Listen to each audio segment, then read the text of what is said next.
어, 오늘은 기독교 절기 중에 맥주 감사주일이라고 합니다. 맥주절이 어디에 기록되어 있죠? 신명기 16장에 보면 이제 맥주절에 대해서 이야기를 나옵니다. 16장 9절에서 12절을 보면 맥주절에 관한 내용이 쓰여져 있습니다. 제가 한번 읽어보겠습니다. 7주를 셀지니 곡식의 낫을 대는 첫날부터 7주를 세워 내 하나님 여호와 앞에서 77절을 지키되 내 하나님 여호와께서 내게 복을 주신 대로 내 힘을 헤아려 자원하는 예물을 드리고 너와 내 자녀와 노비와 내 성중에 있는 레위인과 및 너희 중에 있는 객과 고아와 과부가 함께 내 여호와께서 자기 이름을 두시려고 택하신 곳에서 내 하나님 여호와 앞에서 즐거워할지라. 너는 애굽에서 종 되었던 것을 기억하고 이 규례를 지켜 행할지니라. 하나님께서 이 맥주절을 이스라엘 백성들에게 주시면서 뭐라고 하시죠? 이 절기를 지킬 때마다 너희가 애굽에서 종이 되었던 것을 기억하라고 말씀하십니다. 그 이유는 무엇일까요? 너희가 구원받았음을 감사하라는 것이겠죠. 그래서 이 날은요, 모든 백성들이 여호와께 나와 즐거워하는 자리이기도 합니다. 그리고 이 절기가 신약교에서 무엇으로 바뀌죠? 성령 강림절로 그 역사가 이어지기 시작합니다. 이 성령 충만의 역사는 초대교회의 시작이 되죠. 그리고 성령은 하나님의 영으로서 이제 하나님을 믿는 모든 주의 백성들에게 임하게 되고 동시에 하나님의 능력과 역사를 하나님을 믿는 모든 백성들을 누릴 수 있게 되었습니다. 경험하게 되었죠. 그렇다면 성령은 우리가 성령의 역사를 경험한다고 하는데 무엇을 근거로 우리에게 역사를 하실까요? 바로 하나님의 말씀, 예수 그리스도의 모든 사역과 말씀을 근거로 우리는 성령의 임재를 경험할 수도 있고 하나님의 역사를 경험할 수 있다는 거예요. 그렇게 우리가 성령의 인도와 역사를 경험하고자 한다면 하나님이 내게 주신 말씀, 그리고 이 성경의 말씀을 우리는 기억하고 담고 붙잡고 살아가야 할 것입니다. 이 맥주절의 의미를 우리는 항상 기억했으면 좋겠습니다. 감사하시길 바라고, 그리고 하나님의 그 구원을 기억하시길 바랍니다. 다시 돌아가 오늘 본문을 통해서 우리가 하나님이 오늘 우리에게 주신 말씀을 함께 알아보고자 합니다. 성령은 하나님의 역사를 우리 가운데 드러내시죠. 그리고 오늘 본문 역시 우리는 하나님의 역사를 목도하게 합니다. 지난주 우리가 알아본 말씀이 무엇이죠? 우리는 이스라엘이 블레셋과의 전쟁에서 하나님의 법궤를 가져왔음에도 큰 패배를 당했다는 것을 우리는 아직도 기억하고 있습니다. 그 결과가 무엇이죠? 이스라엘에서 군인이 3만 명 이상이 죽고 나라의 지도자인 엘리 제사장 가문은 멸절했습니다. 더 나아가 하나님의 임재의 상징인 법궤는 블레셋에게 빼앗기게 됩니다. 이 법궤는요, 하나님의 임재를 상징하는 물건이고 동시에 법궤가 있는 한 이스라엘은 언제나 하나님이 자신들을 지켜줄 거라고 믿었어요. 그리고 그때까지는 그 말이 지켜졌습니다. 언제든 이 법궤가 있는 것은 하나님의 임재가 임했고 하나님이 그 이스라엘 땅을 지켰으며 침략이 있고 그리고 무력 도발이 있음에도 이스라엘은 무너지지 않았어요. 그런데 블레셋과의 전쟁에서 어떻게 되었죠? 법궤는 빼앗겨 버렸습니다. 그렇다면 이스라엘은 이 법궤가 빼앗긴 이 사건을 어떻게 받아들일까요? 사무엘상 4장 19절에서 22절을 제가 빠르게 읽어보겠습니다. 사무엘상 4장 19절에서 22절입니다. 그의 며느리 비느하스의 아내가 임신하여 해산할 때가 가까웠더니 하나님의 궤를 빼앗긴 것과 그 시아버지와 남편이 죽은 소식을 듣고 갑자기 아파서 몸을 구부려 해산을 하고 죽어갈 때 곁에 서 있던 여인들이 그에게 이르되 두려워하지 말라 내 아들 낳았도다 하되 그가 대답도 하지 아니하며 관념도 하지 아니하고 이르기를 영광이 이스라엘에서 떠났다 하고 아이 이름을 이가봇이라 하였으니 하나님의 궤가 빼앗겼고 그의 시아버지와 남편이 죽었기 때문이며 또 이르기를 하나님의 궤를 빼앗겼으므로 영광이 이스라엘을 떠났다 하였더라. 엘리 제사장의 며느리이며 엘리 제사장 아들인 비느하스의 아내가 남편과 시아버지가 죽고 법궤까지 빼앗겼다는 소식을 듣고 놀라서 갑자기 아이를 낳게 되는데 그 아이 이름을 뭐라고요? 이가봇이라고 지었어요. 그런데 그 아이 이름이 뭐라고요? 이름의 뜻이요? 영광이 이스라엘에서 떠났다라는 의미를 가집니다. 당시 고대 사회에서 그 이름은 그 시대 상황과 그 가문과 더 나아가 그 인물의 운명의 상태를 상징하죠. 그 대표적 인물이 누구죠? 야곱입니다. 야곱은 어떤 의미를 가지죠? 발 뒤꿈치를 잡은 자라는 의미를 가집니다. 그리고 발 뒤꿈치를 잡는다는 이 말은요, 어떤 의미를 가지냐면 회방하다, 비방하다, 속이다는 의미를 가져요. 그래서 야곱은 형의 에서의 인생을 회방하고 이삭과 라반의 삼촌 라반을 속이며 자신의 살 길만 모색하며 살아왔던 인물이 누구입니까? 야곱입니다. 그러나 생각해 보세요. 경건한 신앙이었던 이삭이 아들에게 회방하는 자, 속이는 자라는 불명예스러운 이름을 지어줬다는 것은 사실 우리는 이해하기가 조금 어렵지 않을까요?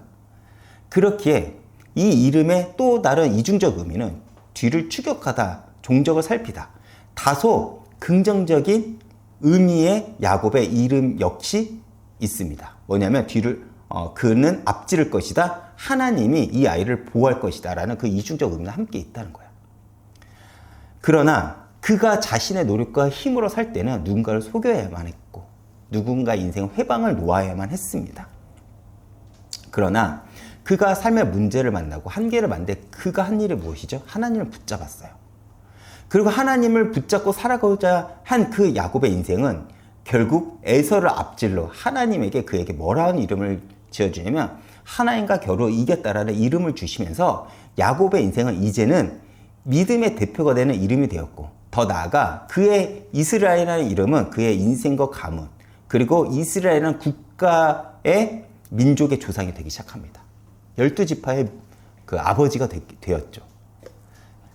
또 다른 예는 무엇입니까? 올해 우리 교회가 첫 예배 때 보았던 호세아를 통해서도 우리가 알 수 있어요. 호세아는 고멜이라는 여자를 통해서 세 자녀를 낳게 되고 그 세 자녀의 이름을 이스라엘, 루함이라고 짓죠. 이 자녀들의 이름을 합한 의미는 무엇이냐? 다시는 너를 내 백성으로 삼지 않겠다. 다시는 내가 너희를 긍휼함으로 여기지 않겠다. 그리고 너희를 찢어서 뿌려버리겠다, 흩어버리겠다는 의미를 가집니다. 어떤 의미를 가지죠? 그 시대의 심판, 내가 시대를 이렇게 심판할 거라는 그 의미를 호세아 선지자 자녀들의 이름을 가지고 하나님은 그 시대상을 우리에게 설명하고 있습니다. 동시에 그 이름은 이런 이중적 의미도 가지고 있죠. 남은 자를 위해 내가 씨를 뿌리겠다, 남기겠다라는 그 의미도 내포되어 있습니다. 이렇듯 당시 고대 사회에서 그 사람의 이름은 그 시대와 가문, 그리고 그 사람의 인생을 상징합니다. 그렇다면 엘리 제사장의 며느리가 아이를 낳으면서 영광이 이스라엘을 떠났다는 의미를 가진 것은 무엇일까요? 바로 그 이름을 지었다는 것은 법궤를 빼앗긴 이스라엘의 절망을 우리에게 알게 합니다. 오늘은 기독교 절기의 맥추절이라고 합니다. 하나님이 이스라엘에게 절기를 주면서 이스라엘에게 절기를 준 목적이 무엇이죠? 바로 하나님을 인정하라는 거예요. 내가 너희를 애굽에서 구원하고 내가 너희를 그 광야에서 인도한 하나님을 인정하라는 거예요. 이스라엘은 하나님의 영광이 있기 때문에 존재 가능한 국가입니다. 그들이 국가라는 것을 존재할 수 있는 이유는 한 가지예요. 하나님께서 그들과 함께 했기 때문에 그들은 이스라엘이라는 국가를 유지할 수 있는 거예요. 그런데 그들은 영광을 빼앗겼습니다. 그것은 무엇을 의미합니까? 완전한 절망, 완전한 희망이 사라졌음을 의미하는 거예요. 그렇다면 그들의 절망의 이유는 무엇이죠? 그들이 왜 절망 가운데 놓여져 있습니까? 그 원인은 무엇일까요? 그들은 하나님을 인정한 것이 아니라 하나님을 자신들의 목적을 이루기 위한 도구로 삼았기 때문에 그래요. 그렇다면 이 말씀을 바라보고 있는 오늘날 우리는 어떻습니까? 우리는 하나님을 믿는 목적이 무엇일까요? 기독교 신앙의 근간이 되는 신앙 고백이 되는 웨스터민스터 신앙 고백서에서는 성도를 이렇게 설명해요. 사람의 제일 되는 목적은 하나님을 영화롭게 하는 것과 영원토록 그를 즐거워하는 것. 이것이 성도가 가져야 될 당연한 목적이 되어야 된다는 것입니다. 그런데 우리의 신앙의 목적은 당시 이스라엘처럼 하나님을 영화롭게 하는 것이 아니라 지극히 나의 목적, 나의 동기를 위해 하나님을 도구로 삼고자 합니다. 우리는 그렇게 인정하지 않는다고는 하지만 여러분 잘 보세요. 많은 사람들이 교회를 떠난 이유가 무엇이냐? 내 기도에 응답이 되지 않았다는 거예요. 내가 원하는 대로 하나님이 내 인생을 끌고 가지 않았다는 것입니다. 내 기대를 하나님께서 꺾으셨다는 거예요. 그 이유로 많은 이들이 하나님을 떠나요. 그래도 여러분, 우리가 얼마나 미련한지 아세요? 우리가 하나님의 뜻을 압니까? 하나님의 그 구속사의 그 일을 우리가 알아요? 몰라요. 단지 우리는 눈에 앞에 보이는 내 뜻이 이루어지지 않았다는 그 이유로 우리는 교회를 떠난다니까요. 당시 이스라엘 백성들과 비슷한 모습이 오늘날 우리들에게 있지 않는가 우리는 확인해 봐야 됩니다. 헌금을 내는 것도, 헌신을 하는 것도, 예배를 드리는 것도 어느덧 지극히 너무나도 세상적으로 변해버린 우리들의 모습을 오늘 말씀을 통해서 우리는 바라보게 되는 것이죠. 다시 돌아가 오늘 본문에 이제 이스라엘 법궤는 블레셋에게 빼앗겨 버렸습니다. 그리고 성경은 그 장면을 이렇게 설명해요. 에베네셀부터 아스돗까지 이르니. 성경 사무엘상 5장 1절은 그렇게 설명합니다. 에베네셀부터 아스돗까지 이르니. 에베네셀 어떤 의미를 가지죠? 우리가 잘 알고 있듯이 하나님이 여기까지 도우셨다는 의미를 가진 지역입니다. 다시 말해 이스라엘에게는 에베네셀은 승리의 장소라는 것이죠. 하나님의 영광이 임하는 장소고 하나님의 도움의 손길이 있는 장소입니다. 그런데 그 승리를 상징하는 장소에서부터 법궤가 블레셋의 신인 다곤이 있는 아스돗까지 가게 됩니다. 다시 말해 하나님의 영광이 떠나고 있음을 가시적으로 우리에게 보여주는 장면이죠. 그리고 블레셋은 자신들의 승리를 기념하기 위해 하나님의 법궤를 아스돗에 있는 자신들의 신인 다곤 신전에 가져다 놓습니다. 이것은 자신들의 신인 다곤이 이스라엘의 여호와보다 위대하다라는 의미와 함께 블레셋의 신인 다곤이 이스라엘 여호와를 자신의 종으로 부림으로 더욱더 본인들이 강성해진다는 그 믿음을 가지고 있었기 때문에 그런 행동을 한 거예요. 하나님의 법궤를 이젠 다곤이 부림으로써 자신들은 더 힘을 얻게 된다는 그런 의미를 가지게 된다는 거야. 그런데 그 신전에 어떤 일이 벌어집니까? 법궤를 가져다 놓은 그 이튿날 다곤이 여호와 궤 앞에 엎드려 경배하고 있는 듯한 모습이 된 거야. 다시 말해 넘어져 버린 거죠. 그리고 그 모습이 마치 하나님의 법궤에 다곤이 절을 하고 있는 모습처럼 넘어져 버린 것입니다.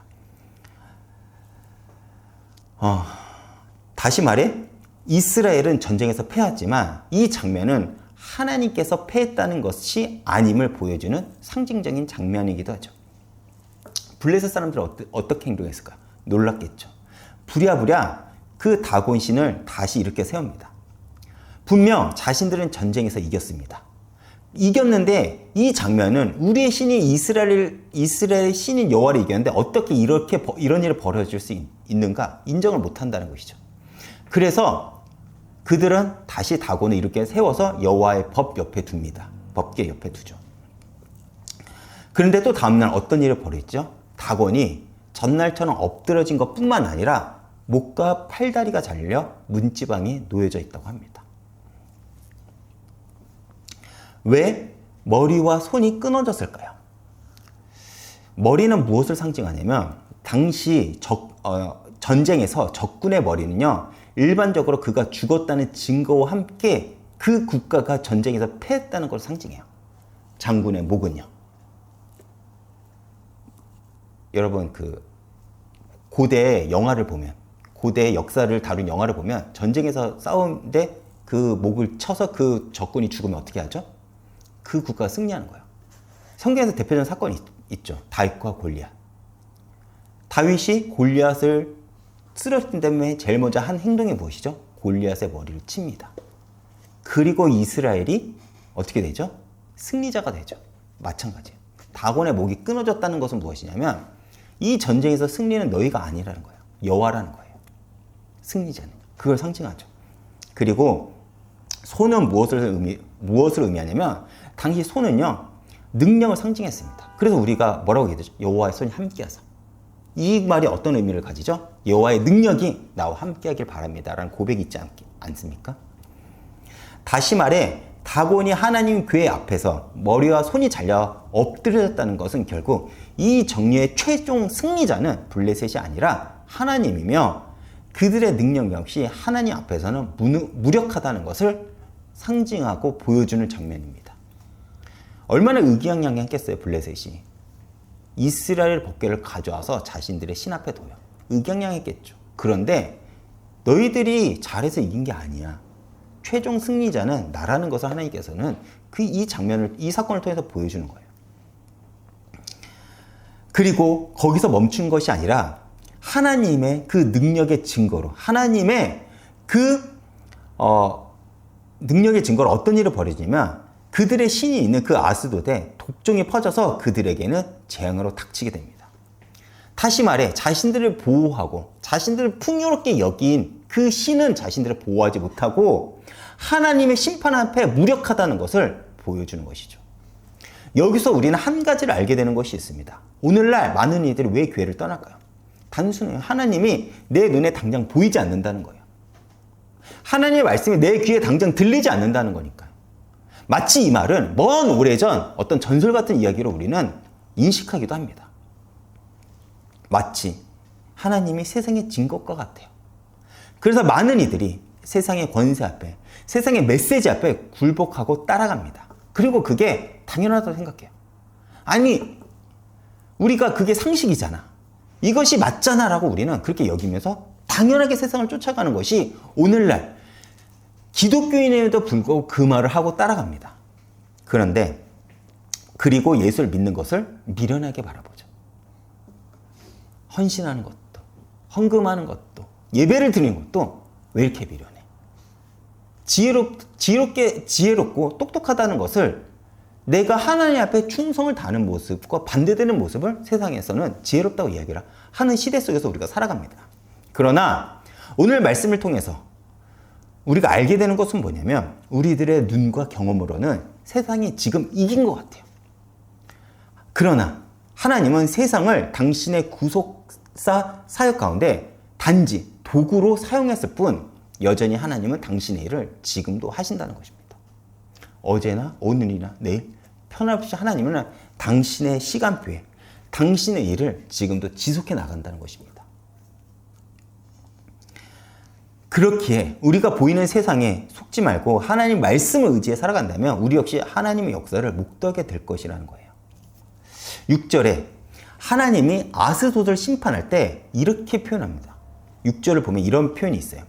여호와의 손이 아스돗에게 엄중히 더하사.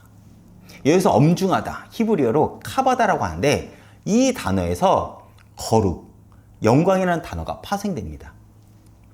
그렇다면 이 문장을 이렇게 다시 번역해서 표현할 수 있겠죠. 하나님의 영광이 아스돗에게 임하시니. 이스라엘은 지금 전쟁에서 졌고 법궤가 빼앗긴 것이 하나님의 영광이 본인들을 떠났다고 생각을 했어요. 하나님의 영광이 본인을 떠났다고 생각을 했는데, 그런데 왜 하나님은 이방 땅에서 당신의 영광을 드러냈을까요? 이것은 첫 번째로 이스라엘에 대한 경고겠죠. 이스라엘은 하나님을 자신들의 목적을 이루는 도구로 삼았고 하나님은 그에 대한 엄중한 경고를 하신 것입니다. 무엇으로요? 전쟁이 패했고 법궤가 블레셋에게 간 것으로요. 동시에 하나님은 당신이 만유의 주라는 것을 드러내는 장면이기도 합니다. 여기서 우리가 발견되는 메시지가 있습니다.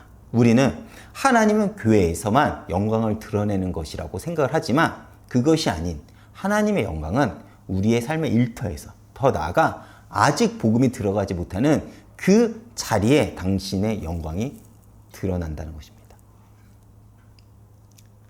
여러분, 하나님의 일이 뭘까요? 하나님의 일이요. 저같이 신학을 공부하고 직설적으로 목회자의 생활을 하는 것이 하나님의 일일까요? 아닙니다. 여러분들이 하나님을 믿는다면 여러분들이 하는 모든 일이 하나님의 일이에요. 그것이 하나님이 영광이 임하는 그 자리라는 것입니다. 우리의 삶이 내가 불신자들과 부닥치면서 사는 그 자리가 하나님의 영광이 임하는 자리라는 거예요. 그리고 그 삶의 간증들과 그 삶의 역사들을 가지고 우리는 이 자리에 나와서 다시 한번 하나님의 말씀을 들고 그 하나님의 말씀 품기 위해 우리가 이 자리에 나온 것이지 이 교회만이 하나님의 영광이 임하는 자리가 아니라는 것입니다. 여러분 한 개인이 가는 자리마다 하나님 나라는 임하고 하나님의 영광을 임한다는 거예요. 그것을 보여주는 장면이기도 합니다. 그리고 이런 재앙 앞에 블레셋은요, 법궤를 아스돗에서 가드로 옮기죠. 가드. 당시 이 가드는요, 거인족이 살고 있는 장소라고 합니다. 여기는 아낙 자손들 들어보셨죠? 아낙 자손들이 살고 있는 지역이에요. 그래서 법궤가 그곳으로 이동합니다. 왜 법궤를 그 자리에 옮겼냐? 여기서는 여호와의 신을 누릴 수 있을 것이라고 생각한 거예요. 다시 말해 우리식으로 표현하겠습니다. 한국식으로요.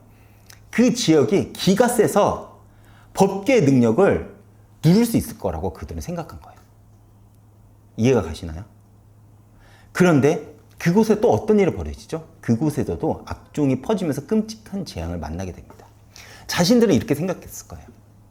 이 지역은 기가 세고 이 지역은 우상 문화가 세니까 자신들의 신의 영역이 세니까 법궤를 가져다 놓으면 그 이스라엘 법궤를 가져다 놓으면 아무 능력을 행하지 못할 거야 라는 그 믿음이 있어서 가져가다 놨는데 웬걸? 아스돗에도 일어났다 그 재앙이 가드의 역지도 일어나게 된 겁니다. 누구도 막질 못해요. 이제 블레셋은 다곤이 있는 곳에 더 이상 재앙이 내려질까 두려워 하나님의 궤를 다시 가드로 옮겼죠. 결국 그래서 다시 장소를 물색하다 블레셋은 하는 수 없이 이 법궤를 다시 어디로 갖다 놓냐면 에그론이라는 장소로 옮기게 돼요. 에그론은 블레셋의 주요 성읍 중 하나이며 블레셋의 최고의 시인인 바알세불의 신전이 있는 장소입니다. 마지막까지 보류로 남겨놓던 그 자리까지 법궤를 가져다 놓으려고 그 자리에 가져다 놓습니다. 그런데 이 에그론에 있는 사람들이 어떤 반응이 있냐? 이미 법궤가 있는 곳마다 재앙이 임했다는 소식을 들은 에그론 사람들은 두려워서 하나님의 궤가 자신들의 지역에 있으면 자신들도 그러한 재앙이 임할까봐 두려워 여호와의 궤를 다시 이스라엘에 보내고자 결정합니다. 제가 11절만 읽어보겠습니다. 이에 사람을 보내어 블레셋 모든 방백을 모으고 이르되 이스라엘 신의 궤를 보내어 그 있던 곳으로 돌아가게 하고 우리와 우리 백성이 죽임을 당함을 면하게 하자 하니 이는 온 성읍이 사막의 환란을 당함이라. 거기서 하나님의 손이 엄중하심으로. 여기서도 엄중이라는 표현이 나왔죠. 블레셋에게는 재앙이에요. 그런데 이 엄중이 어떤 의미를 가진다고요? 영광. 여러분, 하나님의 영광이 우리에게 어떻게 임할지 모릅니다. 즉 하나님의 궤는 블레셋 전역을 돌아다니면서 하나님의 영광을 이방 땅에 드러내셨죠. 그리고 하나님의 영광 앞에 블레셋은 완전히 굴복할 수밖에 없습니다. 전쟁은 누구에게 있습니까? 여호와에게 있죠. 사무엘상 시작에 사무엘의 가문이 고백한 하나님이 무엇이죠? 만군의 여호와. 만군의 여호와라는 그 표현이 딱 들어맞는 표현인 것 같습니다. 전쟁은 여호와의 손에 있습니다. 단지 하나님은요, 도구가 아니에요. 우리가 하나님을 움직일 수 없다니까요. 우리의 착각이 무엇입니까? 우리는 기도로서, 나의 정성으로서 하나님을 움직이고자 해요. 근데 하나님은 그런 우리의 모습을 굉장히 싫어하세요. 하나님이 우리에게 원하는 것은 뭐냐면 나를 영화롭게 하라는 거예요. 나를 기뻐하라는 거예요. 나를 하나님은 하나님으로 두라는 것입니다. 그것을 하나님은 지금 우리에게 요구하시는데 자꾸 우리의 신앙은 하나님을 종교적으로 가져갑니다. 나의 욕망의 도구로 가져가요. 그것을 하나님은 아니라고 사무엘상 5장을 통해서 우리에게 알려주고 있는 것입니다. 그런데 왜 하나님은 당신의 백성들에게 절망을 주면서까지 이렇게까지 하셨을까요? 그냥 전쟁에서 이스라엘이 승리했으면 열방이 그래도 하나님의 영광이 드러나지 않을까요? 그렇죠. 모든 열방의 나라들은 이스라엘의 신이 하나님이라는 걸 알아요. 여호와라는 걸 알아요. 비록 그들이 하나님을 도구로 삼아도요, 세상은 하나님을 영광할 거예요. 영광스럽게 여길 거라니까요. 찬양할 거라니까요. 이스라엘 이기면요. 와, 이스라엘 신이 위대하다 이렇게 얘기했을 거라니까요. 그런데 이스라엘 패배는 하나님을 종교로 만든 거예요. 그게 이유라니까요. 더 나아가 이 패배는요, 과거 어떤 한 사건의 불순종의 결과이기도 합니다. 제가 성경 한 곳을 보겠습니다. 여호수아서 11장 21절부터 23절을 제가 읽어보겠습니다. 그때 여호수아가 가서 산지와 헤브론과 드빌과 아낙과 유다와 온 산지와 이스라엘의 온 산지에서 아낙 사람들을 멸절하고, 그가 또 그들의 성읍들을 진멸하여 바쳤으므로 이스라엘 자손의 땅에는 아낙 사람들이 하나도 남지 아니하였고 가사와 가드와 아스도네만 남았더라. 이와 같이 여호수아가 여호와께서 모세에게 말씀하신 대로 그 온 땅을 점령하여 이스라엘 지파를 구분에 따라 기업으로 주매 그 땅에서 전쟁이 그치더라. 전쟁이 끝났다는 거예요. 가나안 전쟁이. 이스라엘은 오랜 전쟁 끝에 가나안 정복을 마쳤습니다. 마침이 여기서 나왔죠. 전쟁이 끝났더라. 그런데 하나님이 이스라엘에게 가나안을 정복할 때 뭐라고 명령하신 줄 아십니까? 살아있는 모든 것을 멸절하라고 합니다. 그러나 이스라엘은 가나안을 정복하다 가사와 가드와 아스도를 어떻게 했다고 했죠? 남겨두었다고 했어요. 가사와 아스도, 여기서 나온 지역 익숙하죠? 어디서 나오죠? 바로 여호와의 궤가 있던 장소입니다. 그리고 그곳에는 재앙이 임했어요. 다시 말해 가나안 정복 때 정복하지 않았던 장소를 하나님께서 직접 스스로 정복하신 것입니다. 너희가 안 하니? 그럼 내가 할게. 그렇게 하신 거예요. 그렇다면 왜 이스라엘을 하나님의 명령을 무시하면서까지 그 지역을 정복하지 않았을까요? 하나님은 분명 모세와 여호수아에게 명할 때는 너희가 그 땅에 들어갈 때는 숨쉬는 모든 것을 완전히 멸절하라고 합니다. 이 멸절은 소멸의 의미가 아니라 하나님께 바치라는 의미예요. 온 땅을 정복해라. 온 땅을 점령해라. 이것은 분명 하나님께서 그들에게 약속한 겁니다. 왜 이렇게 완전히 멸절하라고 했냐? 너희는 이제 새롭게 시작할 거야. 너희는 제사장의 나라로서 하나님의 성전으로서 그 역할을 감당할 제사장 나라가 될 거야. 그러면 우상의 문화가 들어오면 안 돼요. 다시 시작해야 된다니까요. 새롭게 시작해야 된다니까요. 진짜 하나님의 문화, 하나님의 율법을 지키는 그 나라가 돼야 되기에 완전히 멸절하라고 명령한 겁니다. 분명히 그들은 처음에 명령에 순종하면 가나안을 정복해 나갔어요. 그런데 정복을 하다 지중해 작은 지역, 가사, 가드, 아스돗에 약간 그 지역을 남겨둡니다. 이유가 뭘까요? 그들은 하나님의 명령보다 세상적인 관점에서 볼 때 손익을 따져본 거예요. 내가 전쟁에서 뭐가 더 이익인지, 남겨두는 게 이익인지, 아니면 전쟁에서 하는 게 이익인지. 생각을 해보니까, 여기까지 왔으면 괜찮은데, 이 지역만큼은 남겨두면 되지 않을까? 이거 별것도 아닌데. 왜냐면 전쟁에서 쓰는 에너지와 힘과 돈과 많은 것들이 소모가 되잖아요. 굳이 그럴 필요가 있을까라고 해서 남겨둔 것입니다. 이것만 해도 충분하니까. 우리는 여기까지 했는데 여기를 남겨둔다고 해서 우리에게 무슨 일이 일어나겠어? 라고 스스로 방심하기 시작한 것입니다. 계속된 승리가 있으니까요. 게다가 그 지역의 우상 문화가 이스라엘에게는 너무 매력적이었습니다. 그래서 그 문화를 없애기보다는 그 문화에서 즐거움을 얻고자 한 거예요. 지중해 지역, 얼마나 그 광야길을 걸어온 이들이 바라볼 때는 얼마나 발전된 문화를 가지고 있었을까. 그거를 멸절하기는 너무나도 아까웠던 것이죠. 그 증거가 무엇입니까? 사사시대의 역사입니다. 사사기를 보면요, 이스라엘은 가나안의 우상의 문화의 영향으로 인해 하나님보다 가나안의 우상을 가까이 합니다. 그리고 그때마다 하나님의 심판을 이스라엘은 경험하고 다시 하나님께 회개하고 돌아가고 또 타락하고, 이 반복이 사사기의 내용이에요. 그들에게 우상은 너무 매력적이었습니다. 그들에게 세상의 문화는 너무나도 매력적이었다니까요. 멸절하기가 너무나도 아까웠던 것입니다. 그래서 우리가 여기까지는 하나님의 명령에 순종했으니까 이 정도는 남겨도 되겠지 라는 아니란 생각을 한 것입니다.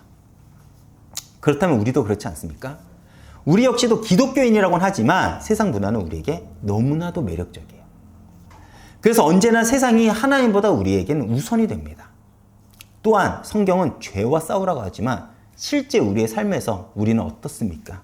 죄 가운데 여전히 살면서 우리는 스스로 많은 합리화를 합니다. 죄를 끊어내야 되는데 죄를 끊어내지 못하고 끊임없이 합리화를 하죠. 그 결과 우리는 세상과 죄에 끌려다니는 존재가 되어버린 것입니다. 당시 이스라엘도 마찬가지죠. 자신들에게는 어떠한 위협도 되지 않고 오히려 즐거움을 줄 것이라고 생각해 남겨둔 그 지역에서 무엇이 나타났죠? 블레셋이라는 나라가 생겨났습니다. 그리고 그 블레셋은 이제부터 끊임없이 이스라엘을 심판하는 하나님의 도구로서 그 역할을 하죠. 이는 우리에게 많은 신앙적 메시지를 줍니다. 제가 지난주에도 얘기를 했듯이 하나님은요, 성도가 죄를 짓고 세상 속에서 살아도 괜찮게 살게 하지 않으신다는 거예요. 여러분, 죄의 두려움을 아셔야 됩니다. 죄를 짓고 하나님은 그냥 넘어가지 않아요. 만약에 그냥 넘어갔다, 이건 이렇게 말할 수 있어요. 구원을 의심해봐라. 하나님은요, 당신의 백성을 그대로 놔두지 않으십니다. 왜 그렇죠? 우리는 교회가 되기 때문에 그래요. 교회는 하나님의 영광을 드러내고 세상에 예수를 소개해야 됩니다. 그렇게 세상이 그리고 죄가 우리의 삶의 중심이 되어서는 안 돼요. 그렇다면 이스라엘도 마찬가지겠죠. 이스라엘은 제사장 나라로서 하나님을 열방에 소개하고 증거해야 하는 사명을 가져야 합니다. 그러나 그들은 어느덧 세상 문화에 취해서 세상처럼 하나님을 우상으로 만들고 하나님을 자기의 목적을 위해 움직이는 도구로 만들어버렸어요. 이 행위 자체가 내가 우상에 물들었다는 거예요. 이방 나라는요, 끊임없이 자신들을 전쟁에서 승리하기 위해서 한 행동이 뭐냐? 자신들의 신과 함께 전쟁터에 나갔어요. 내가 어떤 큰일 하기 위해서는 우상을 가지고 나갔다니까요. 그 대표적인 예가 누굽니까? 야곱의 처가 야곱을 따라갈 때 그 집의 우상을 가지고 간 거. 우상 문화, 그 이방 문화라니까요. 예, 라헬. 제가 순간 생각이 안 나서. 무슨 말인지 이해가 가십니까? 그것이 당시 고대 문화에 당연한 거예요. 그 문화가 이스라엘 사람들에게 어느덧 스며든 것입니다. 그리고 하나님은 다시 블레셋을 도구로 이스라엘 심판하고 스스로 하나님의 영광의 대리자인 이스라엘이 하지 못했던 그 정복을 하나님께서 마무리하시죠. 이는 우리에게 성경은 이렇게 말하는 것입니다. 하나님의 일을 우리가 하지 않으면 하나님은 돌을 들어서라도 당신의 일을, 당신의 구속 사역을 할 것이라는 거예요. 다시 말해 하나님 우리를 부르신 이유는 당신의 영광과 함께하기 위해서예요. 이 영광의 승리의 역사를 내가 너와 함께하겠다는 건데 우리는 세상의 문화가 너무나도 매력적이고 죄가 우리에게 너무 매력적이니까 하나님의 영광을 목도하지 못하는 것입니다. 우리는 하나님과 영광을 함께하기 위해 그리고 그 목적으로 해 우리는 부름을 받았습니다. 그러나 우리의 미련함은 무엇이냐? 당장 그것이 보이지 않는다고 해서 눈에 보이는 이익을, 눈에 보이는 즐거움을 우리는 당장 따라간다는 것입니다. 그렇게 여전히 하나님은 일을 하시지만 우리는 하나님의 영광을 그리고 하나님의 역사를 보지도 못하고 경험하지도 못하는 것이죠. 우리는 하나님께 부름을 받았지 내가 하나님을 부른 게 아니에요. 근데 우리의 미련함은 뭐냐면 내가 하나님을 불렀다고 생각을 하는 거라니까요. 도구로 삼고 부적으로 삼는다니까요. 그게 아니라는 것입니다. 그렇게 부름받은 우리는 내가 내 인생의 주인이 아니라 하나님을 내 삶의 주권자로 인정하며 살아야 될 것입니다. 그렇다면 하나님은 우리의 삶을 영화롭게 하실 거예요. 결론입니다. 하나님이 이스라엘에게 준 법궤에 준 이유요. 또 절기를 준 이유는 한 가지 목적을 가집니다. 바로 나를 기억하라. 하나님을 다른 종교로, 다른 우상으로, 다른 도구로가 아닌 하나님을 하나님으로 인정하라는 것입니다. 근데 우리는 어느덧 이스라엘처럼 하나님을 내 뜻과 목적을 이루는 도구로 그리고 우상으로 삼고 있지 않은지를 우리 신앙을 우리는 스스로 점검해 봐야 됩니다. 이스라엘은 분명 하나님의 역사를 복도했어요. 그것이 이스라엘 역사죠. 그럼에도 이스라엘은 하나님을 놓칩니다. 그럼에도 하나님은 쉬지 않고 당신의 일을 묵묵히 당신의 사역을 이루어 가시죠. 그렇다면 우리는 어떻습니까? 제가 요즘 제 상황을 보면요, 정말 소름 돋을 정도로 저를 인도하신 하나님의 역사에 놀라고 있어요. 진짜 소름 돋습니다. 사실 제가 신학교에 들어가면서부터 말씀에 대한 고민이 있었습니다. 제가 예전에도 말했잖아요. 만약에 그 말씀이 맞다면 저는 성공해야 됩니다. 왜냐하면 저의 20대는요, 하나님께 바쳤거든요. 아마 저는 받으라는 거 다 받았습니다. 훈련, 예배. 근데 제 인생이 풀리지 않는 거예요. 의문을 가졌죠. 말씀에 고민이 있었습니다. 그 고민 때문에 학교에서 혹은 교회에서 많은 저는 손가락질과 배척을 받았어요. 굉장히 힘들었죠. 그리고 그로 인해 5년 전에는 사역하는 교회에서 나오게 되었습니다. 그때는 몸이 아플 정도로 너무나도 힘들었어요. 또 다시 학교에 가게 되는 것도 억지로 마지못해 저는 들어갔습니다. 그런데 그때는 억울했고, 그때는 힘들었고, 그때는 마지못했던 그 일들이 하나님의 인도였음을 지금 제가 확인하게 돼요. 분명 저는 이것을 경험했습니다. 이것을 목도했죠. 근데 한 가지 고민이 저에게 있어요. 그게 무엇이냐? 여전히 저는 문제를 만나면 예전의 모습으로 돌아간다는 겁니다. 여전히 보이는 것을 먼저 찾으려고 하고요. 여전히 이스라엘처럼 세상 것을 쫓으려고 한다는 거예요. 말씀으로 즐거움을 찾기보다는 세상에서 즐거움을 찾고자 한다는 거에 저의 고민이라는 것입니다. 여전히 하나님의 존재는 잃어버리고 세상의 방법을 찾게 됩니다. 그리고 하다 안 될 때 그때서야 하나님께 엎드리는 저의 모습. 마치 지금의 이스라엘과 같은 모습입니다. 그런데 최근 지나온 과정들을 제가 다시 돌아보면서 하나님의 존재를, 하나님의 말씀을 붙잡으려고 다시 애를 쓰려고 해요. 왜요? 저는 여전히 연약하기 때문에 그래요.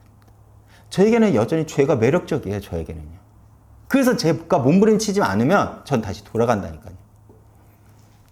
말씀을 준비하면서 다시 나를 돌아보고 내 삶을 정돈하면 최소한 예수를 믿는 자로서 하나님 말씀을 내가 기억하고 믿음을 가지고 살아가고자 몸부림을 치고 있는 것입니다. 제가 요즘 억지로 노력하는 것이 무엇인지 아십니까? 저도 짜증이 나고요. 저도 신경질도 나고요. 저도 분노가 나는데 억지로 감사하려고 해요. 왜요? 감사는 믿음이라고 하니까요. 기쁨은 하나님의 뜻이라고 하니까요. 분노 내는 거, 화내는 거 쉬워요. 상대에게 내 화를 한번 푸는 건 굉장히 쉽습니다. 짜증내는 거 쉽고 불신하는 거 쉬워요. 근데 그게 하나님의 뜻이 아님을 성경은 우리에게 알려주고 있어요. 그래서 억지로 내 마음은 그렇지 않은데 내 입 밖으로는 내지 않으려고 얼마나 제가 요즘 몸부림치는지 모릅니다. 오늘은 맥주 감사절이죠. 절기는 하나님의 일하심을 기억하라는 의도를 가지고 있습니다. 그런데 우리는 절기에만 혹은 주일에만 하나님을 기억하는 것이 아닌 매일매일 내 삶을 인도하고 일하시는 하나님을 기억하면 됩니다. 그렇다면 우리는 처음 하나님이 우리에게 약속했던 그 풍성한 삶을 우리 가운데 누릴 것이지만 우리가 만약 그 약속을 잊어버린다면 망해라가 아닌 깨닫게 하기 위해서 우리의 삶은 이스라엘처럼 굉장히 큰 책망을 받게 될 거예요. 그러나 하나님은 이 책망 가운데 어떤 일을 시작하시죠? 사무엘을 통해 사무엘은 이스라엘의 지도자가 되고 이스라엘은 새로운 시대가 열립니다. 그처럼 하나님의 책망은 과거의 우리를 완전히 끊어내고 하나님과 더 깊은 관계로 들어가게 할 거예요. 근데 그 일이 있기 전에 먼저 하나님의 약속을 기억하고 붙잡으면 그 일은 벌어지지 않겠죠. 오늘 이 말씀을 여러분들이 기억하시면서 한 주도 승리하시길 바랍니다. 이번 주 찬양은 제가 오직 주만이라는 찬양을 준비했습니다. 여러분, 하나님만을 바라보시길 바랍니다. 내 모든 삶에 하나님을 기억하시길 바랍니다. 우리의 구원은 하나님께 있습니다. 그러나 미련한 우리는 여전히 하나님보다는 세상에서 길을 가고자 합니다. 왜 그렇습니까? 그것이 내 눈에는 이익처럼 보이고 내 눈에는 매력적이게 보이기 때문에 그렇습니다. 그래서 하나님의 길을 가는 이들을 우리는 미련하다고 생각합니다. 세상이 좋아. 우리가 하나님을 놓치더라도 하나님은 하나님의 일을 하십니다. 그러나 세상에 있는 우리는 끊임없이 불안하고 흔들릴 것입니다. 그래서 하나님은 우리에게 나를 기억하고 나를 붙잡으라고 요구하시죠. 하나님은 당신을 바라보고 당신을 의지하는 우리에게 무엇을 요구하는 것이 아닌 하나님을 하나님으로 인정할 때 우리에게 당신의 역사 그리고 당신의 영광을 목도하게 할 것입니다. 이스라엘처럼 하나님을 놓치는 것이 아닌 하나님을 하나님으로 인정하는 이음교가 되길 바라며 이 찬양을 통해 여러분 큰 은혜 받으시길 바라겠습니다.